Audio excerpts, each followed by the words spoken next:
欢迎观看汉语文化冷知识双语教育视频系列。在本期节目中，我们将从姓氏一词的源头讲起，并一起学习一些日常生活中容易读错的常见姓氏，帮助你更准确地掌握它们的发音和意义。首先，让我们重新认识一下什么是姓氏。我们都知道，姓氏是一个家族世代相传的名称，用于表示家族或血缘关系。但你知道姓和氏最初是两个不同的概念吗？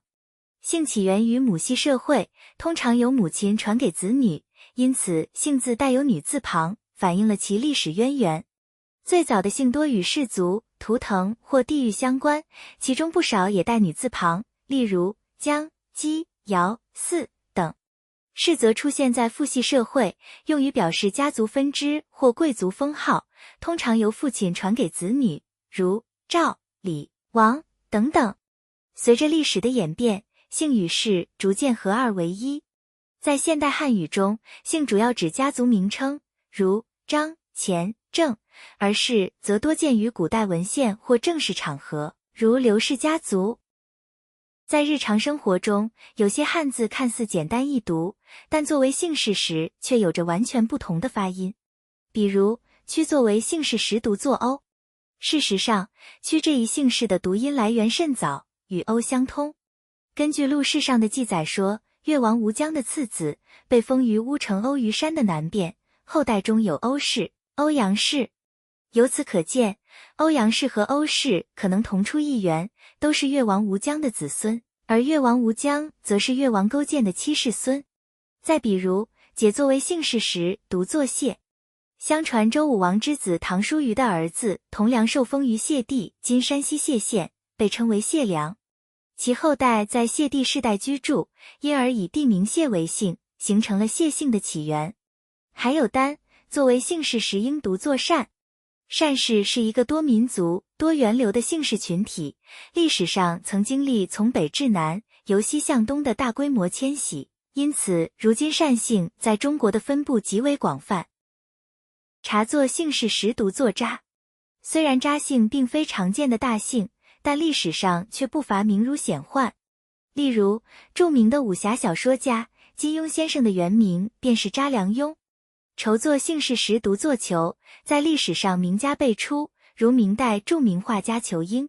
曾作为姓氏时读作曾，这一姓氏在历史上有着深厚的文化底蕴，如孔门72贤之一的曾子，以及晚清重臣曾国藩。华作姓氏时读作华，如东汉时期的名医华佗，以及中国现代著名数学家华罗庚。任作姓氏时读作人，在华语流行乐坛有知名歌手任贤齐。朴作姓氏时读作朴，这是朝鲜族的常见姓氏，在韩国及中国的朝鲜族群体中较为普遍。乐这个字作为姓氏使用时应读作乐，如战国时期的著名将领乐毅。都作姓氏时读作都，源于东周时期，在现代影视作品中也有所体现。例如，在韩剧《来自星星的你》中，男主角便名为都敏俊。英作为姓氏时应读作英，源自周武王的第四子英叔。在武王灭商后，英叔被封于英地（今河南平顶山市一带），其后人就以封地为姓，形成了英姓。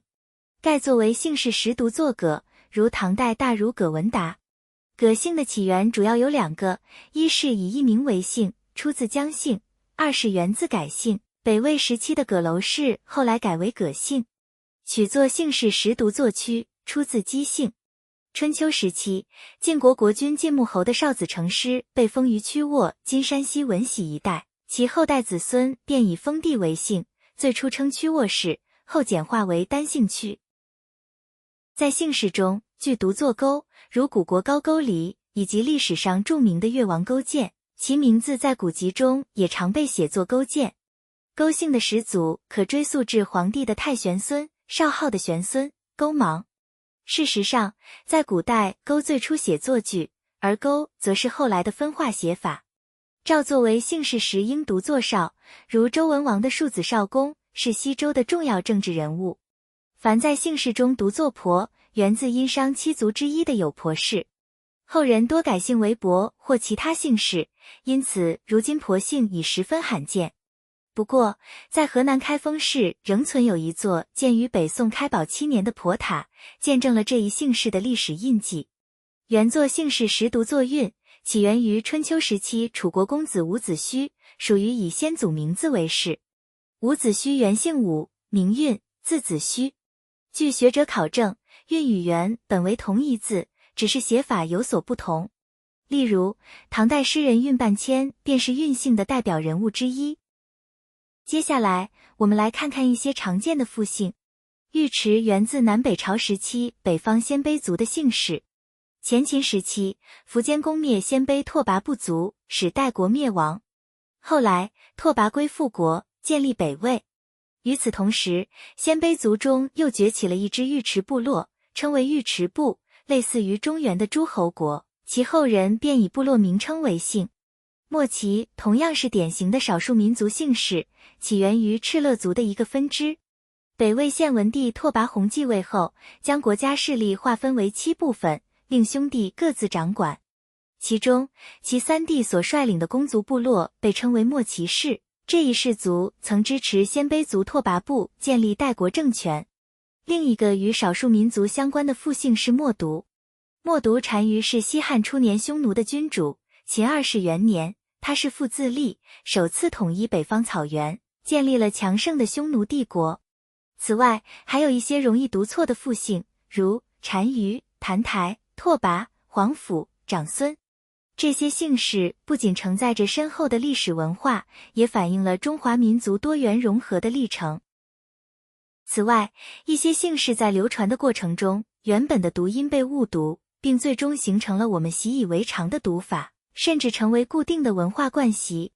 例如，己姓最早应读作己，但随着时间推移，这一读音逐渐被遗忘，如今大多数人都习惯将其读作季，固化为4声。同样，中国大陆歌手那英的那姓原本应读作1声，然而由于长期的口口相传，如今大多数人都误读为4声。